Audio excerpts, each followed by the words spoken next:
This is Epson Expression Home XP5200. I'm going to show you how to connect this printer to your laptop with USB cable.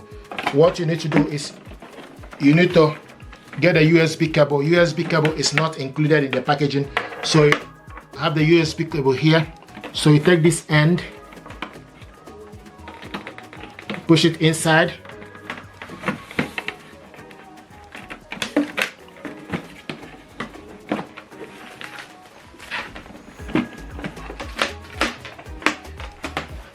then take this end of the cable, go to your laptop and plug it in.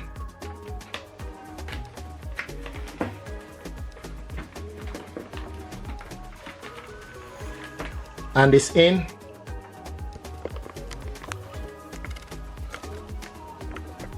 Now the next you need to do is you need to go to your laptop settings.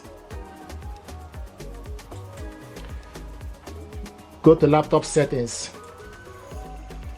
Go to Bluetooth and connections. Go to printer and scanner. Select add printer. It will start to search for available printer. Select Epson Expression Home. Test print. So now it's printing. This is to show you that this printer is connected.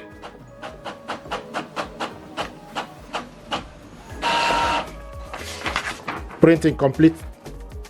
You have correctly installed your Microsoft class driver laptop to this print. This is to show you that